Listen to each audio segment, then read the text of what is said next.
Welcome in Warsia Urdu medium class. तो बच्चों subscribe करिए और बेल आइकन ज़रूर दबा दीजिए। और मेरे यहाँ पर आपको ये नज़म 6 को मैं यहाँ पे आपको पूरा सवाल जवाब के साथ करा रही हूँ।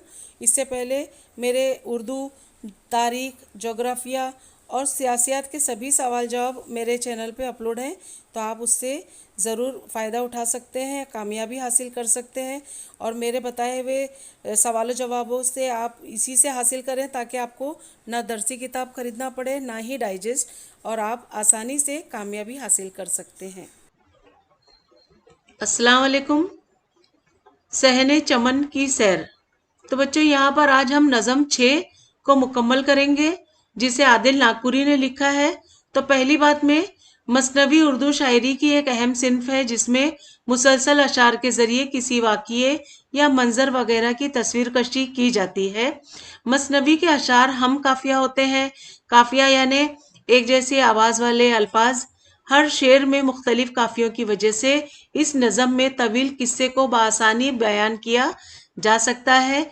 मसनवी में अजीब व गरीब किस्से, इश्क व मोहब्बत की कहानियाँ, जंग, मुहिम जोई के हालात वगैरह बयान किए जाते हैं। हमारी मसनवियों में फितरत की खूबसूरती को भी तरह तरह से बयान किया गया है। शोरा ने खास तौर पर बागात की रंगारंगी को अशार में इस तरह पेश किया है कि दरख्तों, फूलों, नहरों और रोशों की तस्वीरें सामने आ जाती हैं। हम बाग में चलने वाली हवाओं और फूलों की महक को महसूस करने लगते हैं। जेल के अशार में बाग की जो मंजर निगारी की गई है वो गुल व लाला, नसीम व शमीम और परिंदों की चहकार से भरी हुई है। जान पहचान में हम देखेंगे आदिल नागपुरी का असल नाम सैयद अब्दुल अली था। वो 1823 में नागपुर में पैदा हुए। दीनियात की इब्तिदाई तालीम उन्होंने घर में हासिल की। आला तालीम के लिए उन्होंने अपने ज़माने के बड़े आलिमों के आगे जानुए अदब तय किया। आदिल रघुजी राजे सुवम की इंतज़ामिया में मुलाजिम भी रहे। उन्होंने 1894 में वफात पाई। फारसी में भी आदिल की कई किताबें हैं। दर्ज झेल मसनवी उनके कलियात से ली गई हैं। तो चलिए इनकी मसनवी देखते हैं पढ़कर। ख्याल आया कि एक रोज सहने चमन का, ख्याल आया एक रोज सहने चमन का, हवा मील दिल दीदे सरो व सुमन का। दीदे सरो व सुमन क्या है? यहाँ पर देखे मीले दिल यानी दिल की चाहत हुई, और दीदे सरो सुमन यानी सरो के दरख्तों और सुमन के फूलों को देखने का उनका जी किया। कहा दिल ने अब तक कुजा बंद रही है।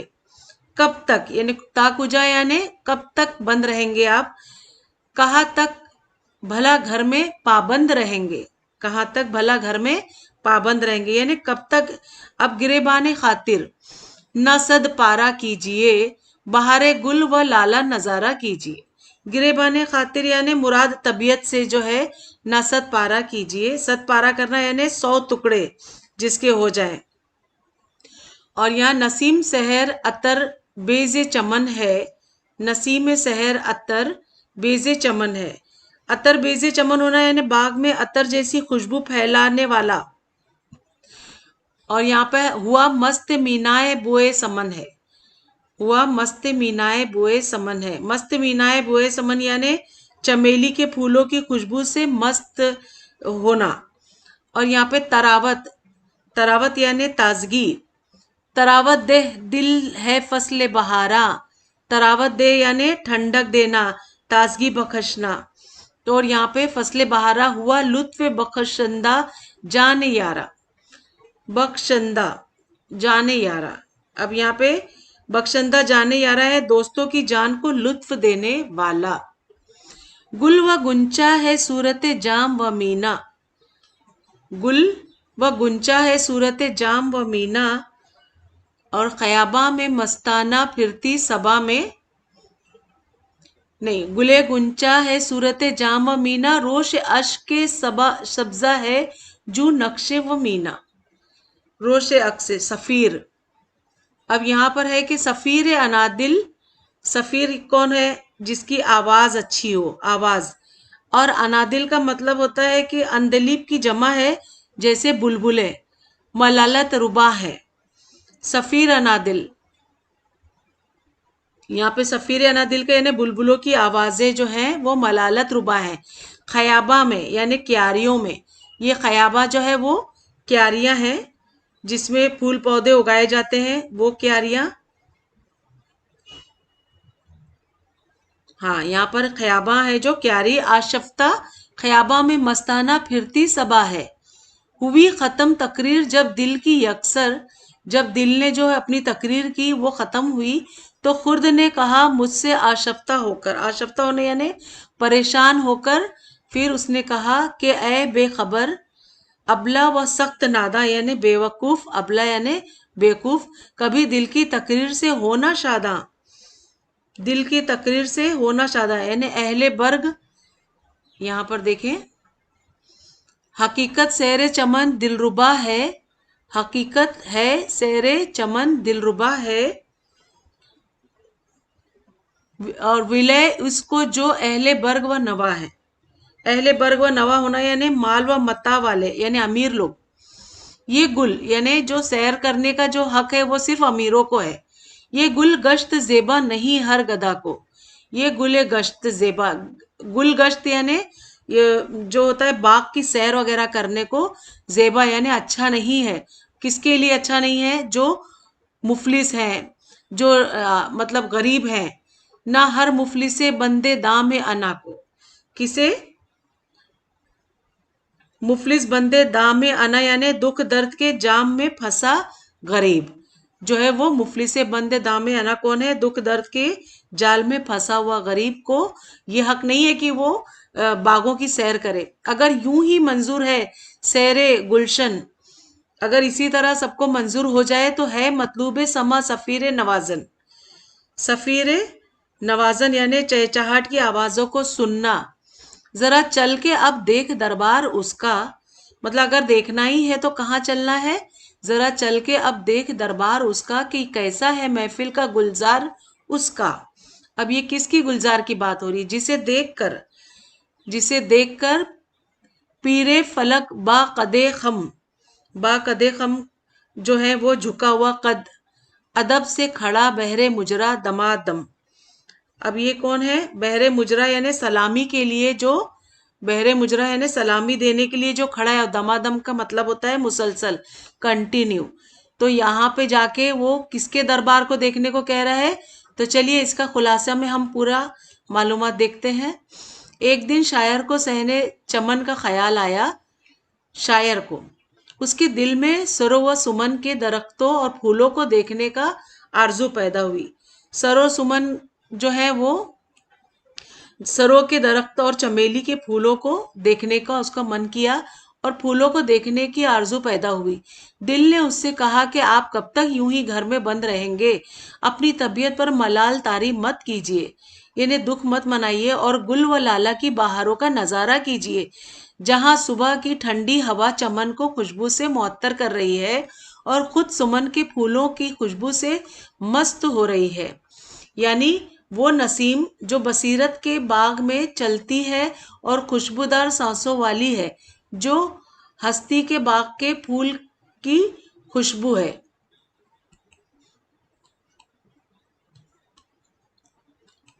बाग की खुशबू से मस्त हुई जा रही, यानी वो नसीम जो बसीरत के बाग में चलती है और खुशबूदार सांसों वाली है, जो हस्ती के बाग के फूल की खुशबू है।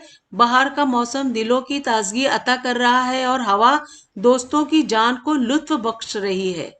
शायर का दिल फूलों और कलियों के जाम व मीना की तशबिया देते हुए कह रहा है कि रास्ता हरियाली की वजह से ऐसा लग रहा है जैसे किसी सुराही पर नक्काश की गई हो। बुलबुलों की आवाज गम की कैफियत को खत्म करने वाली है और खयाबा में यानी क्यारियों में सबा अपने आप में मस्त होकर घूमती फिर रही है। जब दिल ने अपनी ये तकरीर खत्म की तो अकल ने परेशान होकर शायर को मुखातिब किया। दिल और अकल ने परेशान होकर शायर को मुखातिब किया और कहा कि ऐ बेखबर, तू बेवकूफ और नादा है जो दिल की बातें सुनकर खुश हो रहा है।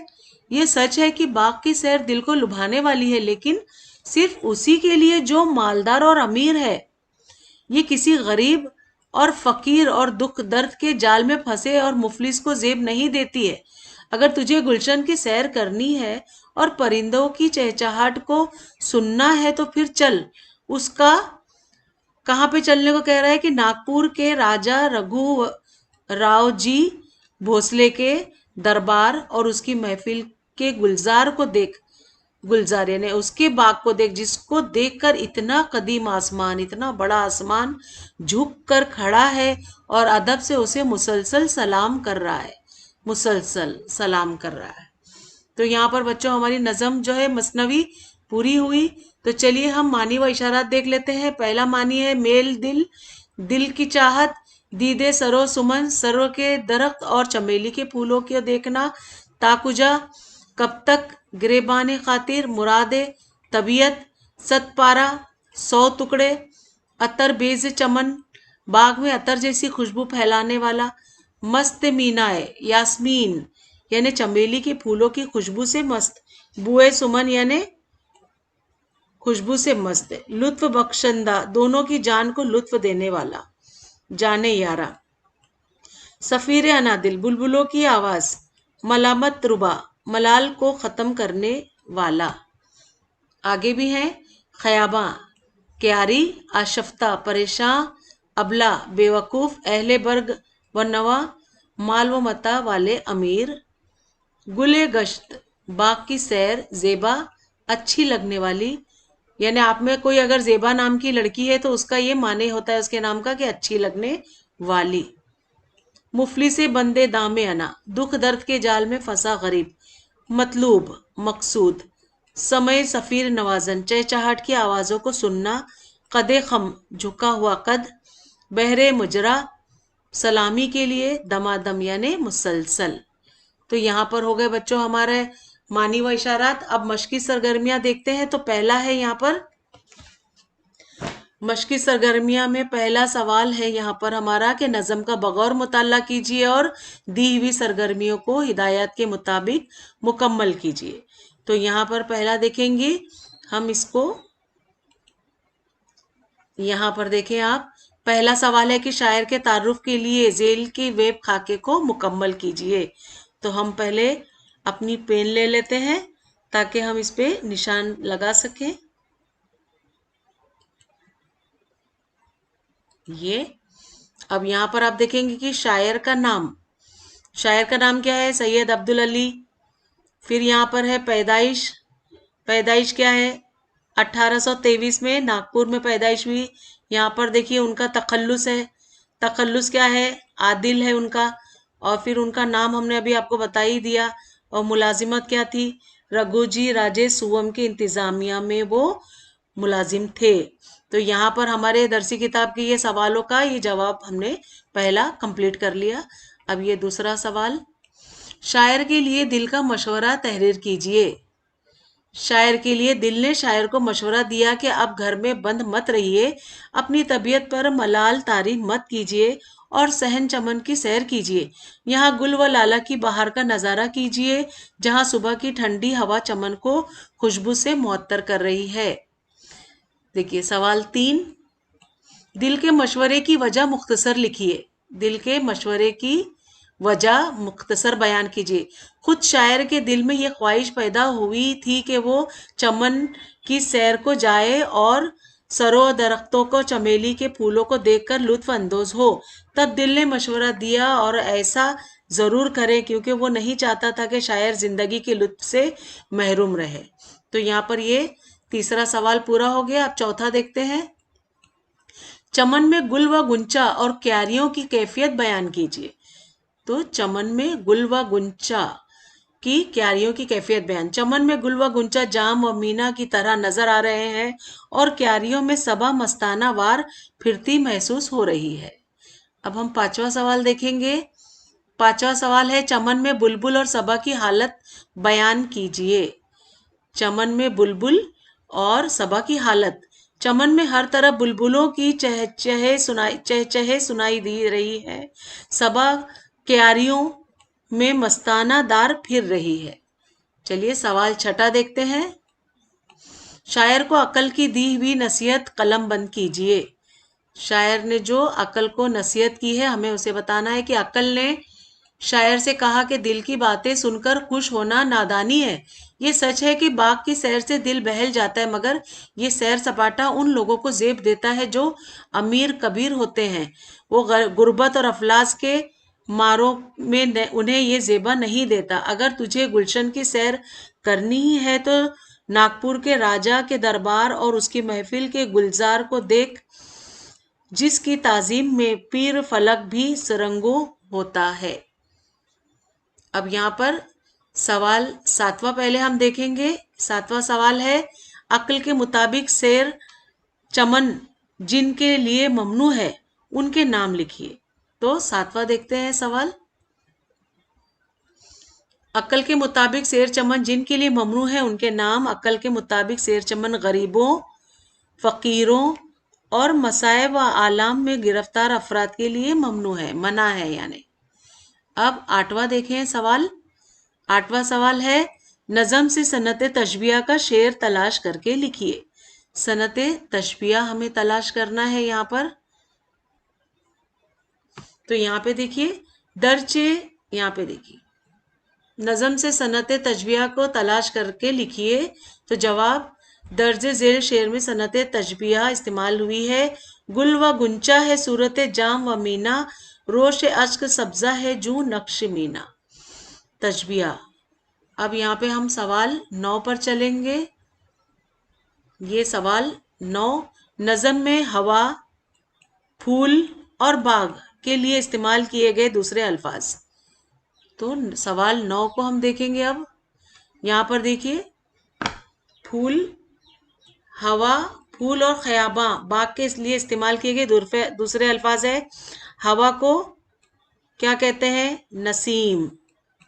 सबा यानी फूल, गुल फूल और क्यारी यानी खयाबा, बाग यानी चमन, गुलशन यानी गुलजार।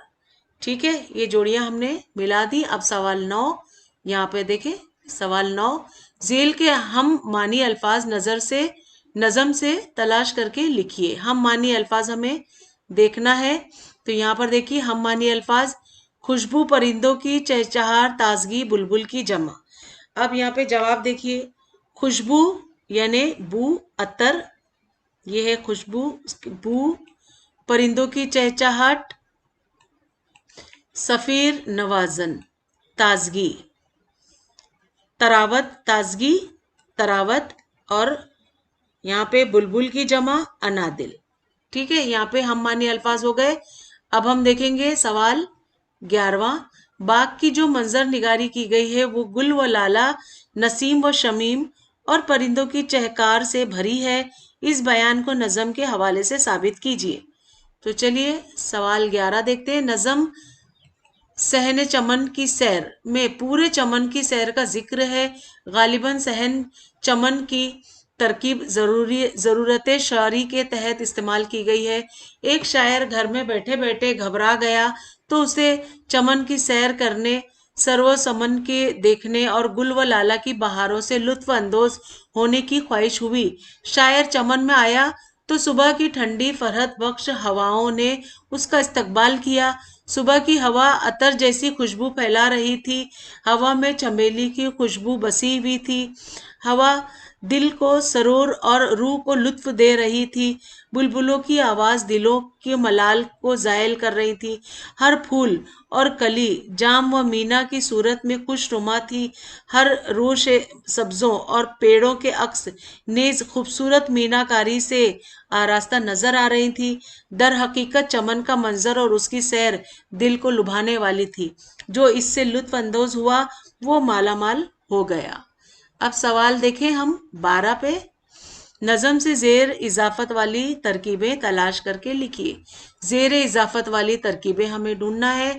तो यहाँ पे ज़ेर इजाफत वाली तरकीबें हैं, सहन चमन मेले दिल। अब यहाँ देखिए ज़ेर, दीद व सरो सुमन, बहारे गुल, नसीमे सहर, अतर बेज चमन, मस्त मीना। यहाँ पे देखिए जाने यारा, सूरत जाम व मीना, अक्स सब्जा नक्श मीना, सफ़ीर आना दिल, सैर चमन, अहले बर्ग व नवा, मुफलिसे बंद, दामे अना, सैर गुल, समई, सफ़ीर नवाजन। यहाँ जिसमें देखिए जेर नीचे लगे हुए हैं वो जेर इजाफत वाली तरकीबें थी, हमने उन्हें अंडरलाइन किया है, आप भी इसे समझ लें। ये दरसी किताब के अगले सवाल हैं।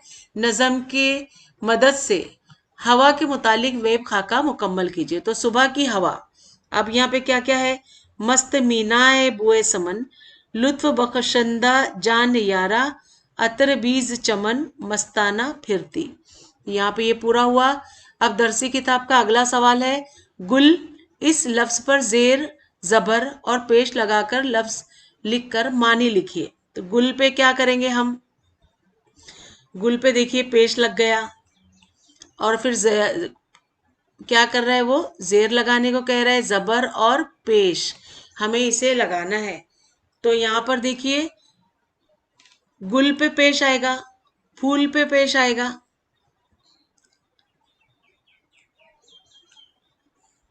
बातचीत,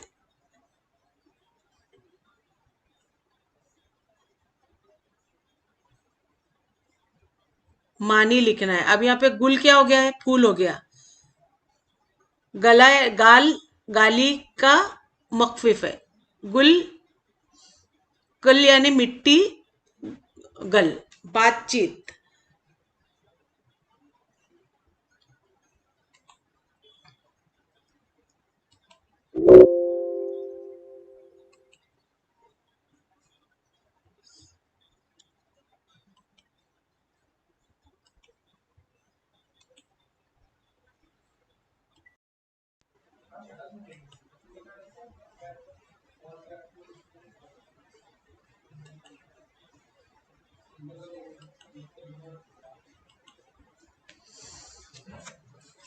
तो यहां पर गुल, गाफलाम, गल को इस लफ्ज पर जेर जबर और पेश लगाकर हमें इसके मानी लिखना है। तो ये गाफलाम जेर गिल यानी मिट्टी, गाफलाम जबर गल यानी बातचीत, और गाफलाम पेश गुल यानी फूल। तो ये सब जो है इसके मानी हो गए। यहाँ पर ये गला, गाल, गाली का मखफिफ। तो यहाँ पे ये हो गया मुकम्मल। दरसी किताब का अगला सवाल, दिए हुए फिक्रों के लिए नज़म से मखसूस तरकीबें लिखिए। तो पहला है खुशबूदार सांसों वाली सुबह की हवा, नसीम सहर। दूसरा है बाग में अतर जैसी खुशबू फैलाने वाला, अतर बेज व चमन। तीसरा है दोस्तों की जान को लुत्फ देने वाला, लुत्फ बख्शंदा जाने यारा। और चौथा है माल व मता वाले, अहले बर्ग व तवा।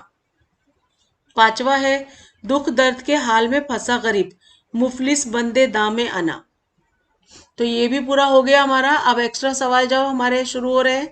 नज़म के इस शेर में गिरिबाने खातिर न सद पारा कीजिए, बहारे गुल व लाला नज़ारा कीजिए। गुल व लाला का जिक्र है, इसी तरह नसीम व शमीम का भी दर्जे झेल शेर में है जिक्र।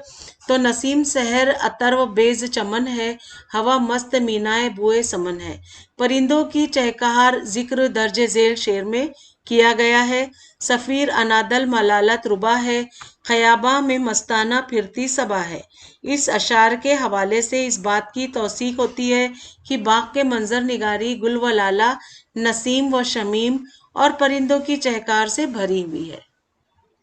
यहाँ एक्स्ट्रा मालूमात में देखिए, इस्तिसाने कलाम यानी मादनी हुस्न हमें इस नज़म के इस बंद में करना है कि ए बेखबर अबला व सख्त नादा, कभी दिल की तकरीर से हो ना शादा। इस शेर की तशरीह इस तरह कीजिए कि इसका मानवी वाज़े हुस्न वाज़े हो जाए।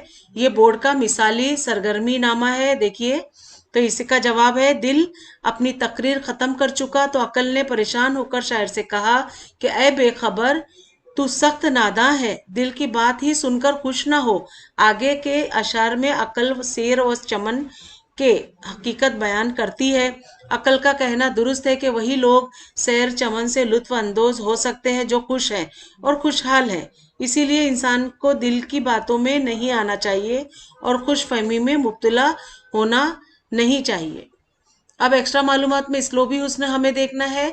तो गुल व गुंचा है सूरत जाम व मीना, रोश अक्श सब्जा है जू नक्श व मीना। दर्ज बाला शेर में अंदाजे बयां के हुस्न को वाजे कीजिए। तो जवाब है, शायर को महज ये कहना है कि हरियाली की वजह से बाग का रास्ता ऐसा मालूम होता है गोया किसी सुराही पर नक्श व निगार बनाए गए हो, मगर उसने अपने स्लोब व अंदाजे बयां से शेर को स्लोबी हुस्न का एक उम्दा नमूना बना दिया है। उसने फूलों और कलियों को जाम व मीना से तशबिया देते हुए रोश की खूबसूरती को सुराही पर बनाए गए नक्शे व निगार के मानिंद बनाया है, और इसकी वजह उसने अक्स सब्जा को बताया है। गोया रोश की खूबसूरती और दिलकशी अक्स सब्जा की मरहून मिन्नत है। यहाँ पे देखिए एक्स्ट्रा मालूमात में हम कवायद देखेंगे। तो पहला है यहाँ पर दर्जे झेल अशार में इस्तेमाल की गई सन्नतों के नाम बताइए। तो यहाँ पर है कि मानिंद नक्श नाल जमी से बेजज फना, हरगिज ना उठ सके वो अगर बैठे एक बार। तो ये कौन सा सिन्फ है? तो सिन्फ मुबालगा है। यहाँ पे देखिए, क्योंकि इसमें मुबालगा यानी बढ़ा चढ़ाकर बात की जाती है, तो ये अशार को खूबसूरत बनाने के लिए इस तरह से शायर ऐसे इस्तेमाल करते हैं लफ्ज़ों को, जिससे शायरी खूबसूरत हो जाती है। दूसरा देखते हैं, प्रीत है तेरी रीत पुरानी, भूल गया ओ भारत वाले। तो यहाँ पर सन्नते तजनीस जायद है। इसमें जायद क्या है? रीत और प्रीत, इन दोनों में जायद क्या है? ये प जायद है, तो इसीलिए तजनीस जायद है ये। तीसरा है, कत्ले हुसैन असल में मर्गे यजीद है, इस्लाम जिंदा होता है हर करबला के बाद। तो ये कौन सा है? ये सन्नत तलमी है। और चौथा है, वक्त पड़े पर काम ना आए, लकड़ी की तलवार है दुनिया।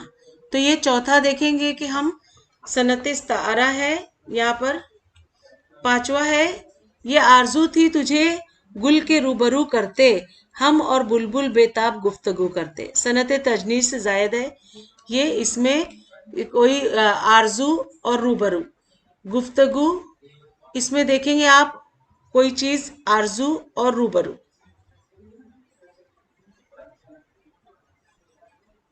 इसमें कोई एक लफ्ज ज्यादा होता है जिसकी वजह से ये तजनीस जायद हो जाता है। तो आप इसे खुद नोट करिए। हम आगे चलते हैं। कवायद का दर्ज झेल जुमलों के सामने सही सिन्फ का नाम लिखिए। तो पहला है, ऐसी नज़म जिसमें अल्लाह ताला से दुआ मांगी गई हो, तो उसको मुनाजात कहते हैं। और दूसरा नसरी अदब की वो सिन्फ जिसमें सफ़र के हालात, तजुर्बात और मुशाहिदात बयान किए जाएं, तो उसे सफ़रनामा कहते हैं। कवायद में देखिए अगले बार, दर्ज झेल अल्फाज के लिए मौजू फ़िक्रा लिखिए। तो अदीब, पहला अदीब अदब की तख्लीक करने वाला होता है। दूसरा है मुरत्तब करना यानी तरतीब देने वाला। तीसरा है मुसन्निफ, मुसन्निफ कौन है? तसनीफ करने वाला। चौथा है मुहर्रिर, मुहर्रिर कौन होता है? तहरीर करने वाला। तो यहाँ पर हमने ये भी मुकम्मल कर लिया। अब हम इजाफी मालूमात देखेंगे। रघुजी राव भोसले सुवम के बारे में हम यहाँ जानेंगे। नागपुर गोंड राजाओं का दारुल खिलाफा रहा है। गोंड राजाओं, बख्त बुलंद शाह, चांद सुल्तान, शाह बुरहान शाह, बख्त बुलंद शाह, चांद सुल्तान, शाह बुरहान शाह, अकबर शाह वगैरह अहम गोंड राजा वो गुजरे हैं। चांद सुल्तान के इंतकाल के बाद उसकी बेवा रानी ने दुश्मनों से अपनी हुकूमत की हिफाजत करने के लिए एक मराठा सरदार रघुजी राव भोसले से मदद चाही। रघुजी ने नागपुर पहुंचकर रानी की बड़ी मदद की। इस अमल से खुश होकर रानी ने रघुजी को अपना तीसरा बेटा तस्लीम कर लिया और हुकूमत के 3 हिस्से करके अपने हर बेटे को एक एक हिस्सा दे दिया। रघुजी भोसले के इस हिस्से में नागपुर का इलाका आया। यहीं से नागपुर में भोसले हुकूमत की बुनियाद पड़ी। तकरीबन 125 बरस ये खानदान हुकूमत करता रहा। इस खानदान के अहम राजाओं में रघुजी भोसले अव्वल, राजा जानोजी भोसले, रघुजी दुवम और रघुजी सुवम के नाम से लिए जाते हैं। मसनवी सहने चमन की सैर में इसी तीसरे बादशाह की वजाहत और हुकूमत का जिक्र है। शायर ने जरा चल के अब देख दरबार इसका, में इसी बादशाह के दरबार की तरफ इशारा किया है। शायर खुद रघु जी भोसले सोहम के इंतजामिया में मुलाजिम थे। उन्होंने इस मसनवी में राजा की इंतजामी सलाहियतों की खूब तारीफ की है। तो बच्चों यहाँ पर हमारा नज़म 6 जिसमें हमने मसनवी को पढ़ा और उसकी माने समझा और हमने आपको उसके सभी सवाल जवाब को भी मुकम्मल कर।